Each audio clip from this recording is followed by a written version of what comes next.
So imagine you're paying for a ticket to see a play. You sit down in the theater, the sun is shining, you're surrounded by all your fellow citizens.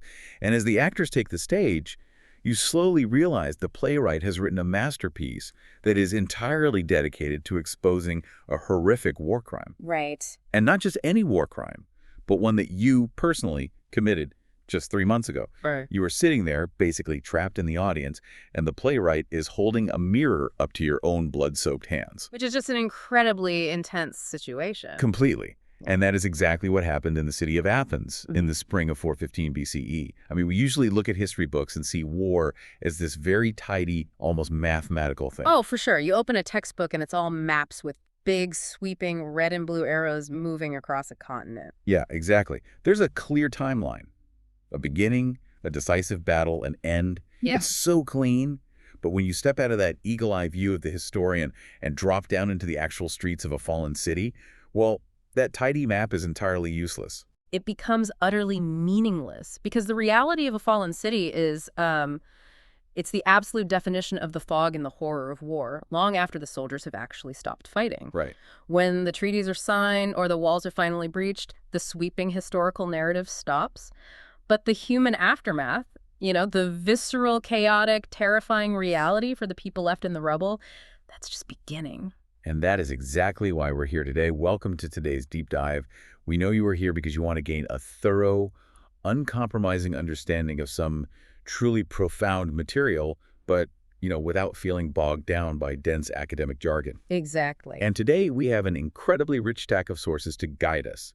We're looking at the complete 1905 Gilbert Murray translation of Euripides' classic Greek tragedy, The Trojan Women. And it includes his extensive, frankly, brilliant translator's notes. And alongside that ancient text, we are examining a really rigorous contemporary academic and theological analysis, which is fascinating because it does something quite remarkable. Yeah, it bridges so many gaps. It really does. It takes Euripides' play, compares it to ancient Near Eastern literature, specifically this ancient genre of city-laments, and then places it in direct dialogue with biblical theology. So it's this massive cross-cultural synthesis of how human beings process ultimate tragedy. The mission of this deep dive is basically to explore how humanity processes the absolute devastating aftermath of war. We're going to look at how Euripides captured the raw horror of a fallen city and how this connects to ancient traditions of weeping that span across all these different cultures. Right, the universality of it. Exactly. And finally, how radically different worldviews, from ancient pagan fatalism to biblical theology, offer entirely different answers to the problem of innocent suffering. Okay, let's unpack this. I really want to firmly plant you in the historical reality of this play, because this isn't just an old myth. No, not at all. It is a stinging, incredibly dangerous political critique. So set the scene for us. It is the spring of 415 BCE in Athens. Right. So to understand the sheer weight of the Trojan women, you absolutely have to understand the specific air the audience was breathing when they first sat down in the theater of Dionysus. Athens, at this very moment, is flushed with imperial power. They're on top of the world. Well, they're locked in the middle of the Peloponnesian War against Sparta. It's a brutal, decades-long conflict for dominance of the entire Greek world. But just months before Euripides staged this play, Athens had committed an atrocity that shocked the entire ancient Mediterranean. You were talking about the massacre of Melos. Yes. Melos was a really small, relatively insignificant island. Ethnically, they were Dorian, which tied them loosely to Sparta, but politically, they were fiercely neutral. They just wanted to stay out of it. Exactly. They didn't want to fight for Athens, and they didn't want to fight for Sparta. They just wanted to be left alone to live their lives and tend their farms. Oh. But Athens was operating on the pure, ruthless logic of empire. And we actually have a record of this, right? Yeah. In the famous Melian dialogue recorded by the historian Thucydides, the Athenian generals actually sat down with the leaders of Melos and just laid out their philosophy. They explicitly stated that justice is only a question between equals in power. Wow. They said when there is an imbalance of power, the strong do what they can, and the weak suffer what they must. That is such a chilling phrase. The strong do what they can, and the weak suffer what they must. I mean, it is the complete abandonment of morality in favor of raw, naked pragmatism. It's pure might makes right. Yeah. And when Melos predictably refused to surrender their freedom, Athens besieged the island. When the island finally fell in the autumn of 416 BCE, the Athenians didn't just conquer them, they executed every single adult male. every single one. It's hard to even wrap your head around that. It really is. And they sold all the surviving women and children into slavery. They essentially erased an entire civilization from the map just to prove a point. And this is where the 1905 Gilbert Murray notes are so illuminating. Murray, who was translating this at the dawn of the 20th century, so he had all the looming imperial anxieties of his own time, he points out that Thucydides selected this exact event as the great crucial crime of the Peloponnesian War. So it wasn't a major strategic battle. No, it wasn't the biggest battle at all. It wasn't the most strategically important victory, but it was the moment Athens fundamentally lost its moral soul. It was the moment the shining city on a hill became a monstrous tyrannical empire. So if you're listening, keep that timeline in your head. The massacre of Melos happens in the autumn of 416 BCE. Mere months later, in the spring of 415 BCE, Euripides stages the Trojan Women. Yeah, the timing is wild. But the timing is actually even more terrifying than that. Yeah. Because as the actors are reciting their lines about the destruction of a city, the Athenian fleet is physically sitting in the harbor, like right down the hill from the theater. They are actively preparing to set sail. Right. Preparing for the disastrous Sicilian expedition. It was a massive, arrogant, completely unprovoked military invasion of Sicily. Exactly. So the audience is sitting there, essentially watching a mirror held up to their own recent war crimes, right on the eve of launching another massive hubristic invasion. It is a dire political warning. It is a prophecy against Athenian arrogance. He's incredibly brave to even put this on. He really is.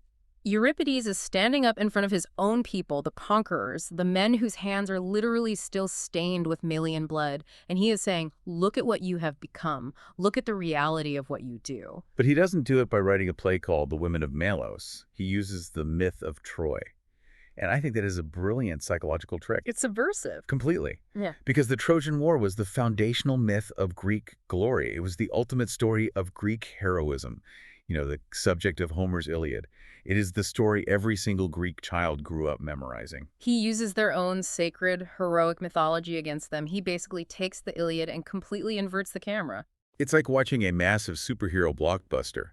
But instead of focusing on the heroes punching each other in the sky and celebrating their awesome powers, the entire story is told from the perspective of the terrified civilians sitting in the rubble of the buildings those heroes just destroyed. That's a perfect analogy. Yeah, Euripides strips away the soaring music and the heroic lighting, and he forces you to look at the collateral damage. He deliberately reuses the same royal women who lament the Trojan hero Hector in the Iliad, so Hecuba, Andromache, Helen. But the heroic lens is completely shattered. The Greek victors, who are usually celebrated in paeans and Thanksgiving songs, they're depicted here as callous, sinister, empty enslavers. They're the villains of their own story. Exactly. The vaunted glory of the Greeks yields absolutely nothing but ashes. And all the human dignity, all the actual moral weight of the play is held by the conquered, enslaved Trojan women. And to achieve this, Euripides actually abandons the standard rules of how a play is supposed to work. If you go into this expecting a traditional story arc, you are going to be deeply unsettled. That is a crucial point raised in the academic analysis, because this is not a standard Aristotelian tragedy.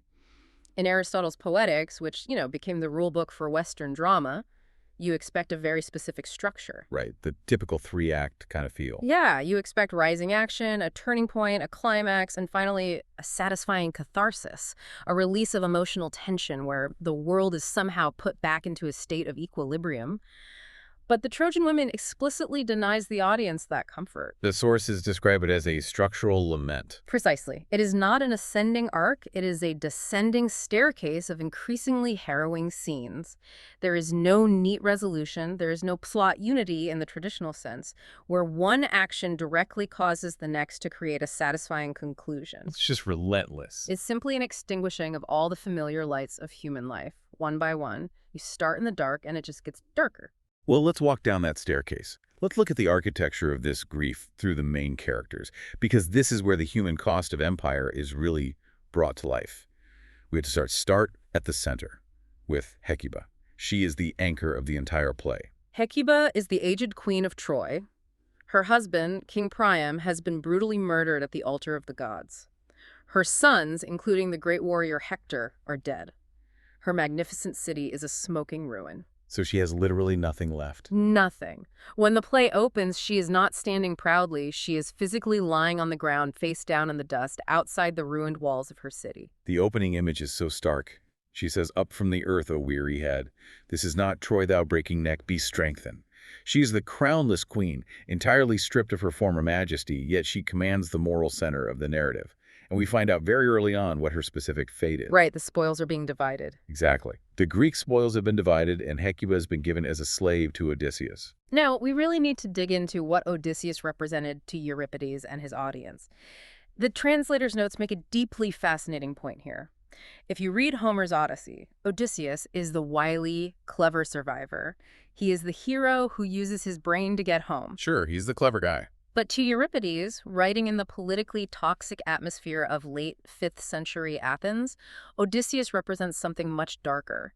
He is the ultimate successful, unscrupulous politician. He is the demagogue. Oh, so he is the guy who gave the order at Melos. Exactly. He is the pragmatist entirely devoid of any moral compass. He is the smooth-talking orator who can convince a mob to do something horrific by making it sound like necessary state policy.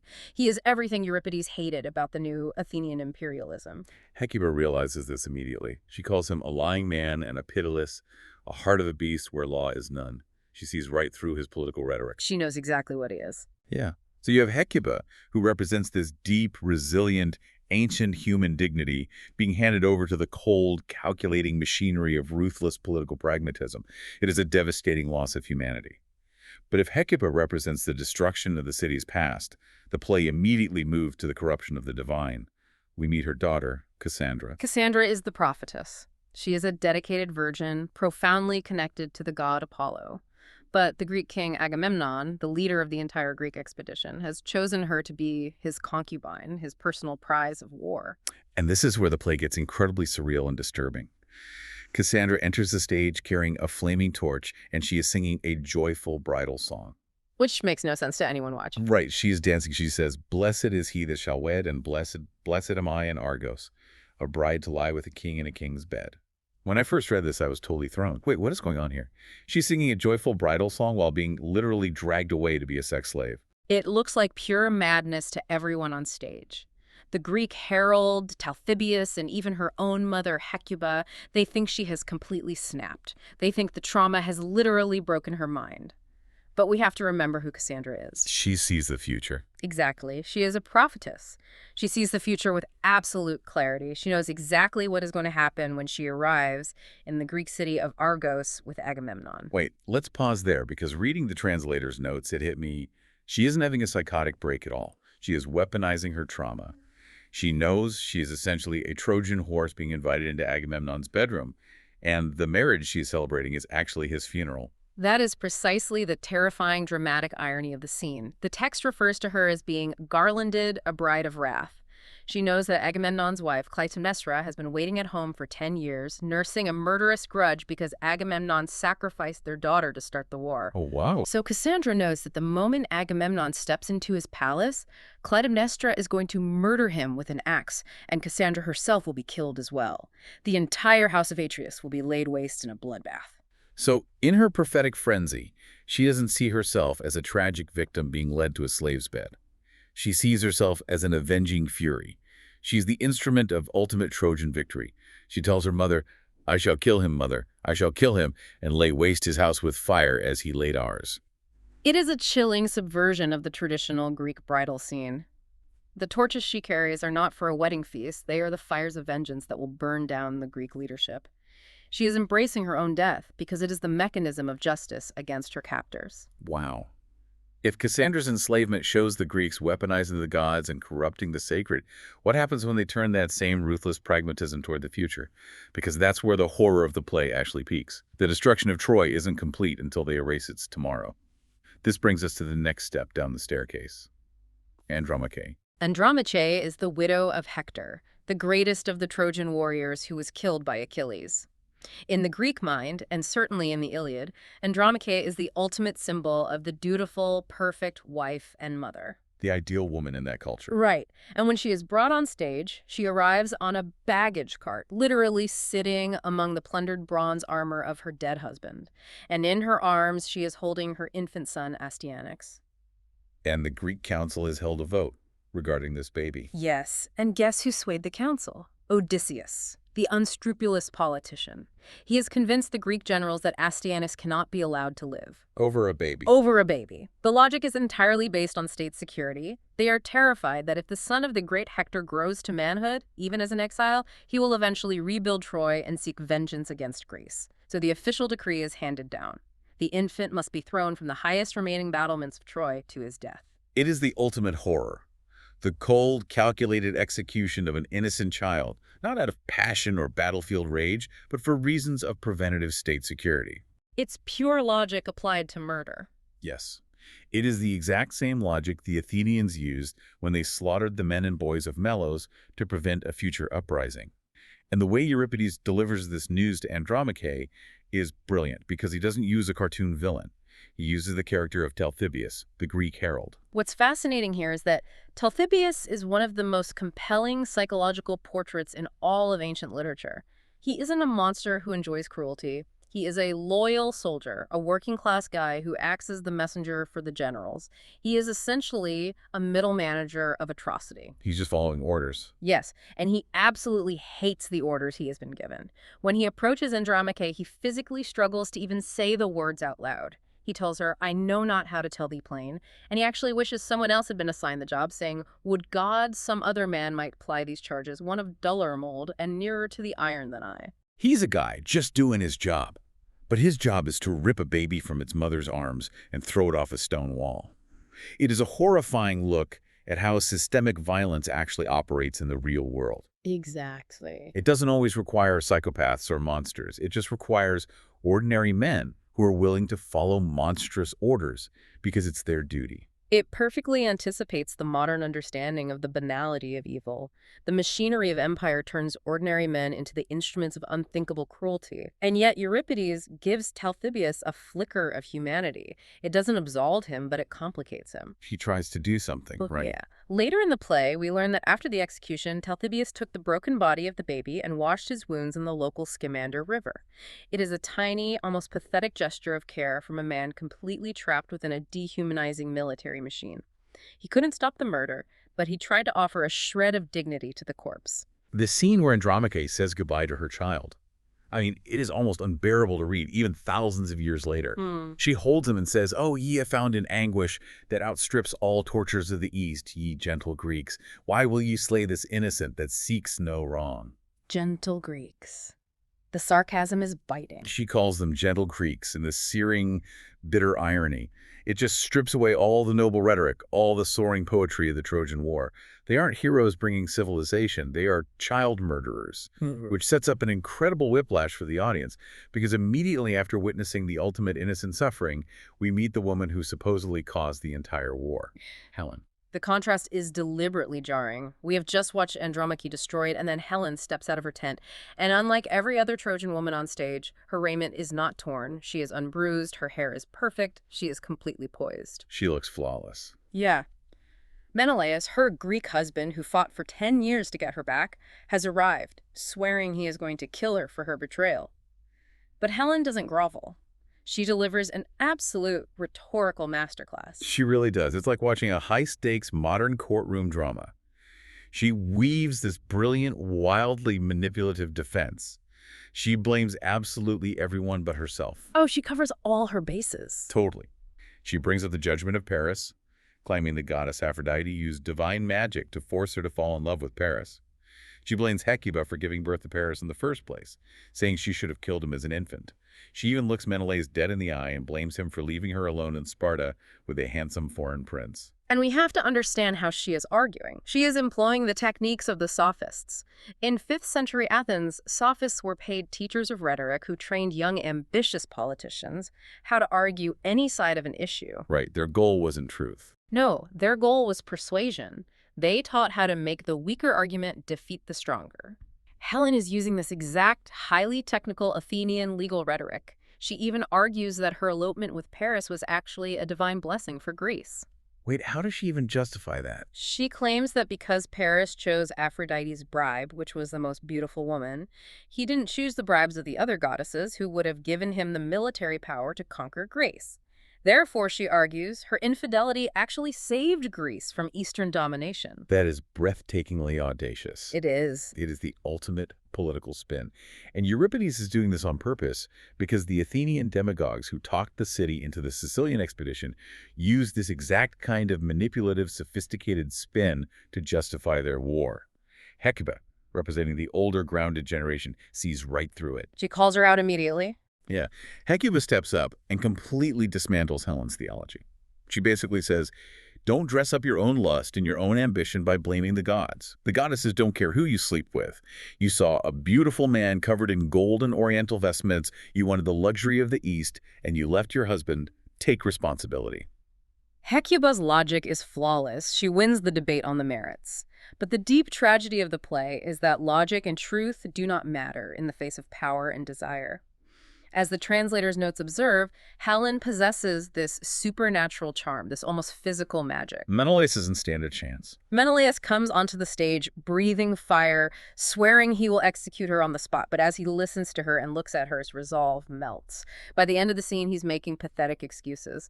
He says he won't let her on a ship because a ship goes heavier with a sinner on it, but he promises to kill her later when they get back to Argos. Which everyone in the theater, including the entire Athenian audience, knows is a complete lie. They all know the mythology. They know Menelaus and Helen sail home, make up, and live happily ever after as king and queen of Sparta. Yeah, they show up in the Odyssey throwing lavish dinner parties. Exactly. It perfectly proves Hecuba's point about Menelaus' weakness, and it serves as the ultimate sickening irony of the play. The innocent baby, Astyanax, is brutally executed for political expediency, while the woman whose vanity and lust caused a 10-year war that killed tens of thousands of men uses her beauty and her sophistry to escape without a scratch. It is a profound, incredibly bleak statement on the utter lack of justice in the aftermath of human conflict. The innocent are crushed, and the guilty thrive. It really makes you wonder, how did ancient cultures process this kind of total societal collapse? If you are sitting in the ruins of a city and there is no justice, how do you keep from losing your mind? Before the invention of modern trauma psychology, before the Geneva Conventions, before international war crime tribunals, what was the framework for dealing with the absolute annihilation of your world? That is where the rigorous academic analysis in our sources provides a vital, expansive bridge. It points out that while Euripides wrote a uniquely Greek masterpiece, his play is actually participating in a much older, much broader human tradition of mourning. Okay, so it's not just a Greek thing. No, this architectural structure of grief isn't just a Greek phenomenon at all.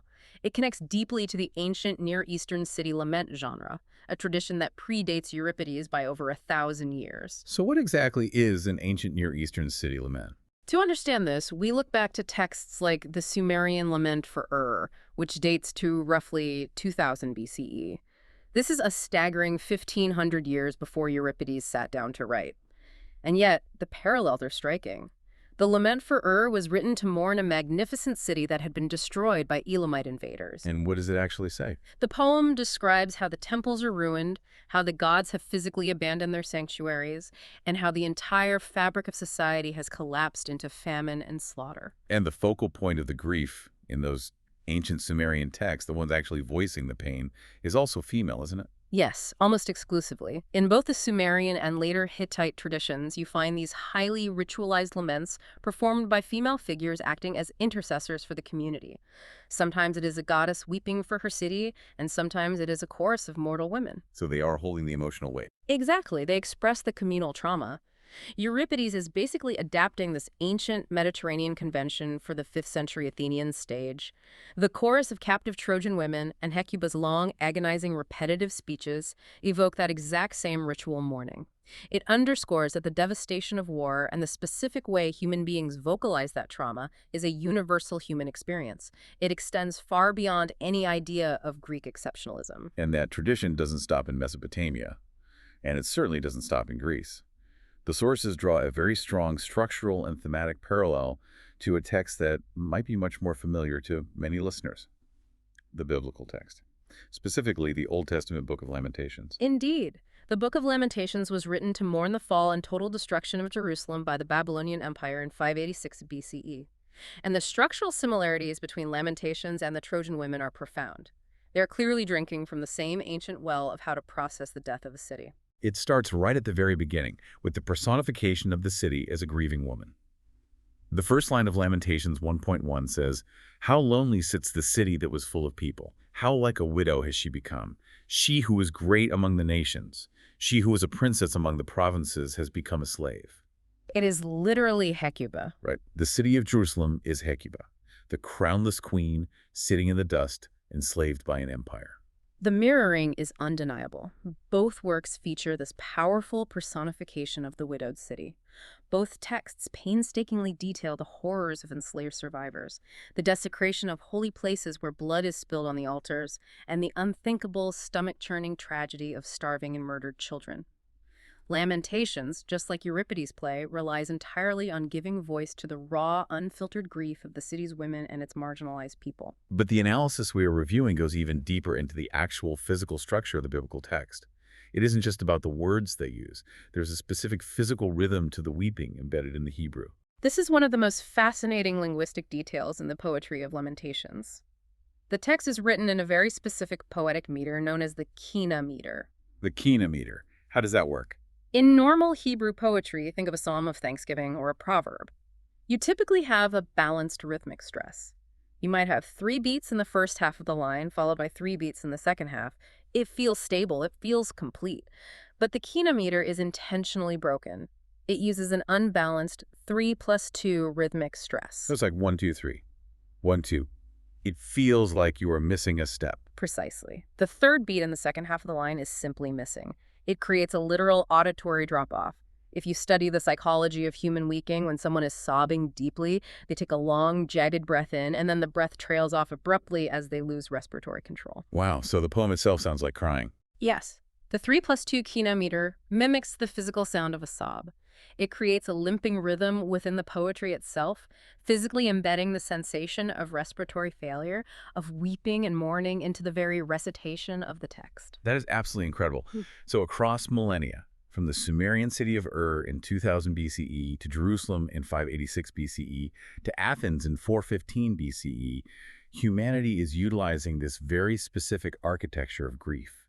They are using the female voice, the personified widowed city, the structural descent into darkness, and even the physical rhythm of sobbing to process the trauma of total war. It's deeply ingrained in us. But here is where we have to pivot, because if the structure of weeping is the same in Greece and Jerusalem, where do they disagree? Yeah. Because reading the sources, they definitely do not reach the same conclusions about why these cities fell. No, they do not. And to find where they fundamentally disagree, we have to look up. We have to look to the heavens. We have to examine the nature of the divine in both of these worldviews, because how a culture defines its gods determines how it defines its suffering. Here is where it gets really interesting. Let's look at the gods and the Trojan women. Euripides actually opens the play with a prologue featuring 2 Olympian gods, Poseidon and Athena. And they are just having a casual chat while floating over the smoking, blood-soaked ruins of Troy. And their conversation is incredibly revealing about the pagan fatalism that underpins the ancient Greek worldview. Poseidon is the god of the sea, and he has supported Troy throughout the war. Athena is the goddess of wisdom and war, and she has vehemently supported the Greeks. She actively helped them destroy the city. Right, Athena is the one who gave the Greeks the idea for the Trojan horse. She is referred to in the text as the slayer from her den. But in this prologue, she suddenly approaches Poseidon and says, essentially, hey, I want to team up. I want to destroy the Greek fleet on their way home. Yeah, she flips sides in an instant. And as a modern reader, you think, oh, is she having a crisis of conscience?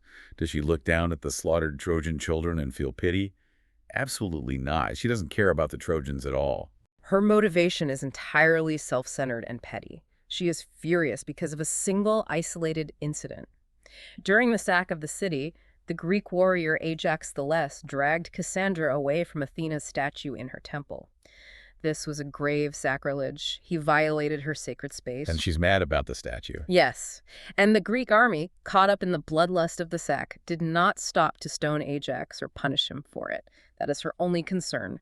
Her personal pride has been insulted. She says to Poseidon, a deadly wrong they did me, yea, within mine holy place. So her solution is to ask Poseidon to make the agency wild and drown the entire Greek army on their way home.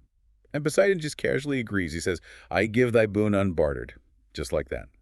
Thousands of men, many of whom had nothing to do with Ajax, will drown simply because one man insulted a statue and the goddess threw a tantrum. It perfectly illustrates the terrifying indifference of Olympus.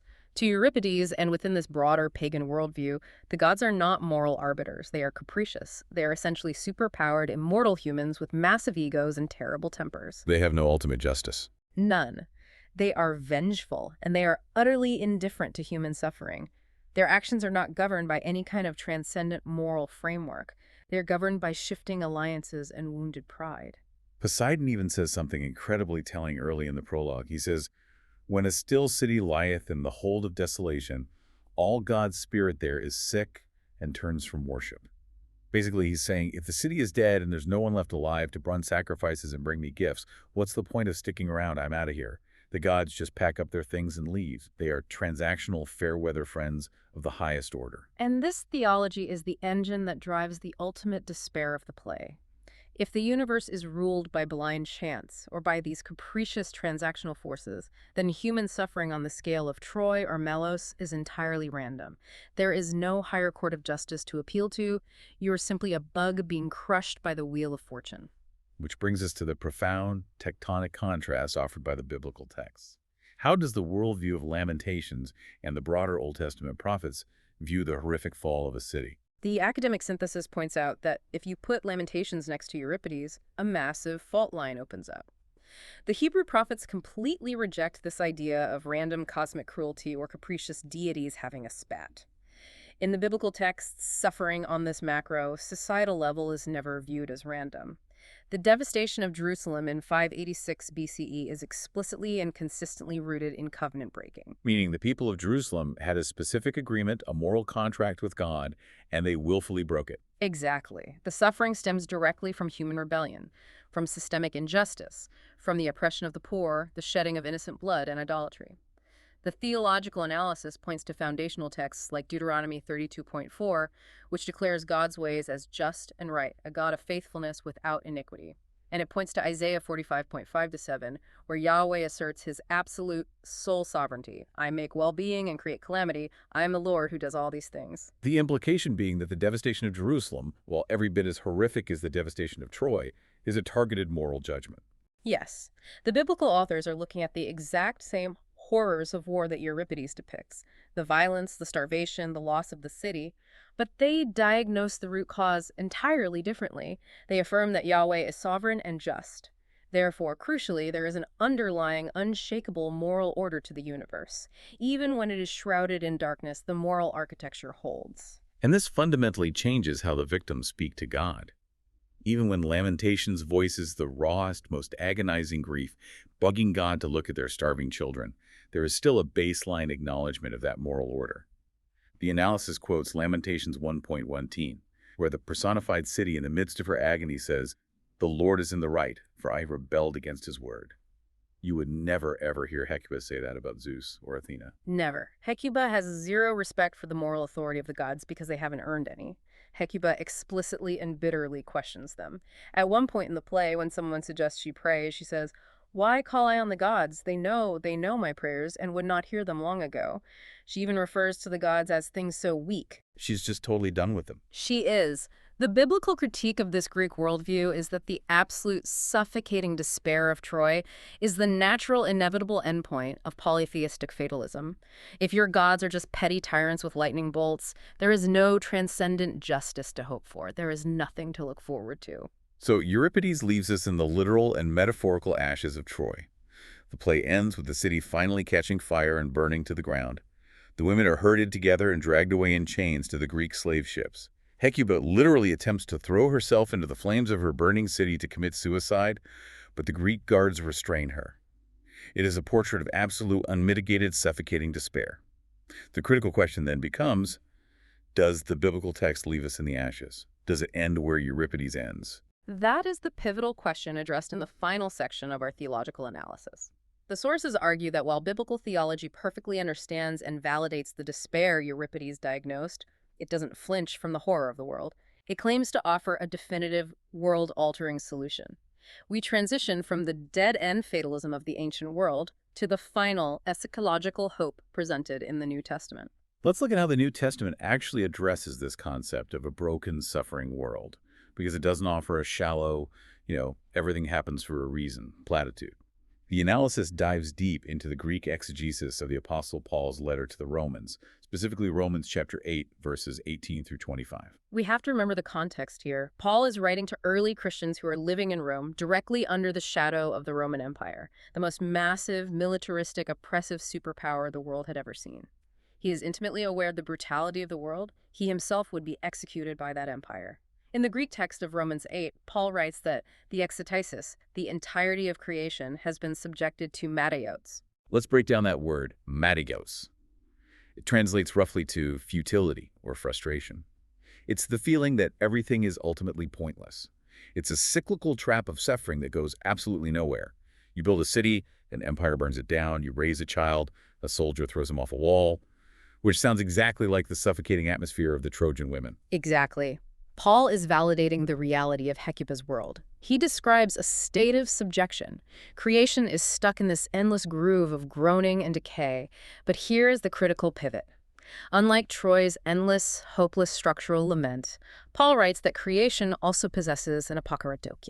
Apokarodokia. I absolutely love the mechanics of that word. The analysis translates it as eager longing or expectant waiting. Yes, the etymology implies a posture of craning the neck to look for something.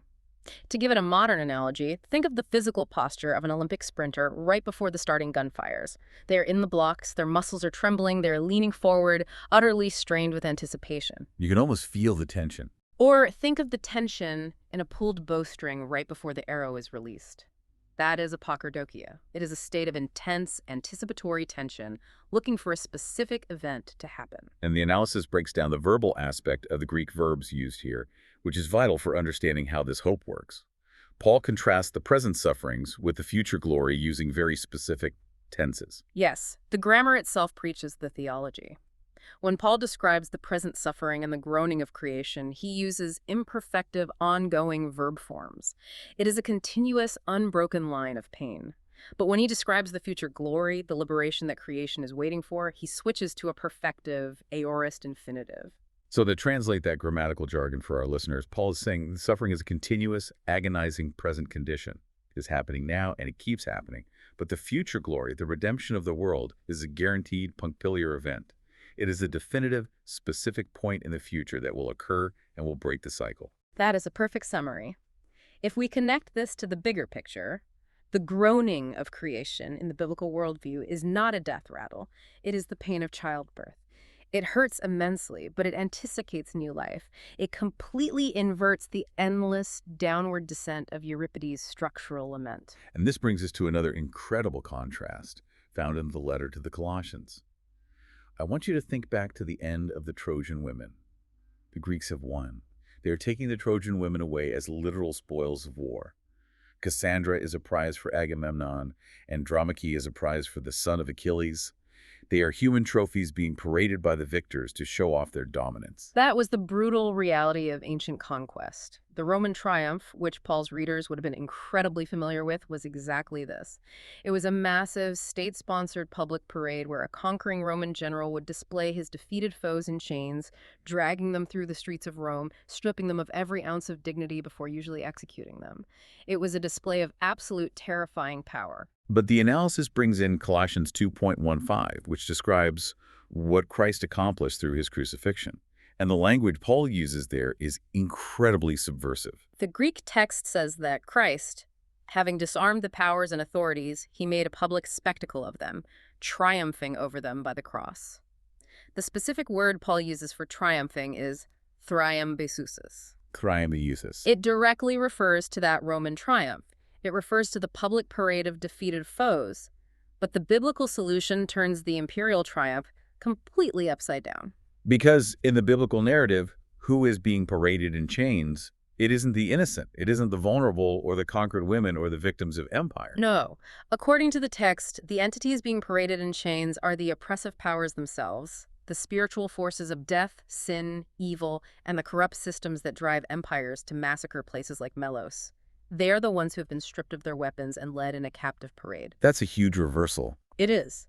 The cross, which the Roman Empire designed as the ultimate display of their terrifying power, the ultimate tool of torture and humiliation, is subverted into the very instrument that defeats them. It is a cosmic perp walk. The cross acts as a judo move on the empire. The victim becomes the victor, not by inflicting greater violence, but by absorbing the violence of the world and exhausting its power. And that theological mechanism leads us to the final image of the New Testament, which stands in direct, blinding contrast to the final image of Troy. We talked about how the Trojan Women ends with fire, smoke, and the chains of slavery. The city is erased. Hecuba speaks the final eulogy for her world, saying, "The dust as smoke riseth, it spreadeth wide its wing, it maketh me as a shadow, and my city a vanished thing." She disappears into the void. But the biblical vision of the end of history, found in the final chapters of the book of Revelation, offers a remarkably different city. John the Revelator, writing from exile on the island of Patmos, sees a vision of a new heaven and a new earth, and a new city descending. The text uses the specific Greek word kainos to describe this newness. The analysis carefully notes that kainos doesn't just mean chronologically new, like buying a new car to replace an old one. It means new in nature, new in quality. It is a fundamental ontological transformation of reality itself. And what actually happens in this new reality? The text says, "He will wipe away every tear from their eyes, and death shall be no more. Neither shall there be mourning, nor crying, nor pain any more, for the former things have passed away." Notice the intensely personal, active nature of that promise. It isn't just that people stop crying. It is an active, divine action. God himself intimately wiping away the tears from the faces of the victims, the cyclical vengeance of the Greeks, the capricious cruelty of the Olympian gods, the endless descent of the structural lament. It is all permanently replaced by eschatological joy. So it's a complete answer to Euripides. Yes, the tears of Hecuba, the agony of Andromache over her murdered child are finally, definitively answered by a just judge who heals the brokenness. So what does this all mean for you listening to this right now? We have covered a massive amount of ground today. We've traveled from the historical ashes of Troy and the very real bloody massacre at Melos. We have listened to the ancient, limping rhythms of the laments from and Jerusalem, and we have explored the profound theological clashes regarding the very nature of suffering and the possibility of hope. We have seen that the questions humanity asks in the dark, when the city has fallen, when the innocent are crushed, when the future seems completely gone, are universal. Whether you are in 2000 BCE or the modern era, the pain is the same, but the answers we accept, how we survive the dark, depend entirely on our worldview. The sources reveal that how we view the heavens dictates exactly how we process the horrors of the earth.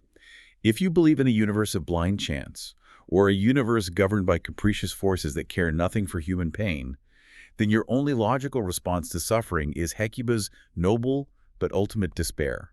You just have to grit your teeth and face the void. There's no alternative in that system. Right. But the biblical texts challenge you to view a broken world through a radically different lens.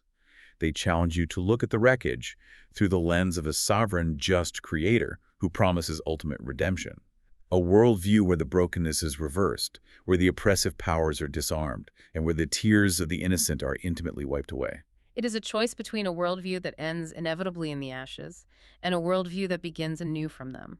I want to leave you with a final provocative thought to mull over, something that builds on the incredible sources we've discussed today, but that we haven't explicitly touched on yet. The academic analysis notes that Euripides' play powerfully illustrates the concept of the imago Dei, the biblical idea that humanity bears the image of God and possesses inherent, unshakable value, even under the most severe, dehumanizing oppression. It's a really powerful scene. It is. I want you to think back to that heartbreaking scene near the end of the play. Talthybius, the middle manager of atrocity, has brought the broken, lifeless body of the baby Astyanax back to Hecuba. The child is laid out on his father Hector's bronze shield. The city of Troy is literally catching fire around her. The Greek guards are standing right there, waiting impatiently to drag her to the slave ships. Her family is dead. Her royal status is gone. Everything is lost. She has every reason to just give up entirely. And what does this old broken woman do in the face of absolute imperial power? She kneels in the dirt. She performs a makeshift funeral rite. She meticulously uses scraps of linen, the absolute only thing she has left in the world, to bind the wounds of her murdered grandson. She speaks to him gently, saying, "I make thee whole. I bind thy wounds, O little vanished soul. This wound and this I heal with linen white, O emptiness of aid." It just And a devastates. world dominated by the cold machinery of empires, by the staggering impersonal statistics of war, by the sweeping red and blue arrows on the map we talked about at the very beginning of this deep dive. Perhaps the most profound act of spiritual rebellion is this simple, stubborn refusal to let the brokenness of a single small life go unwept and untended. Hecuba's act of binding those wounds with scraps of linen is a defiance of the empire that caused them. It is a declaration that this child mattered. Thank you for joining us on this deep dive. Keep exploring, keep questioning, and keep learning.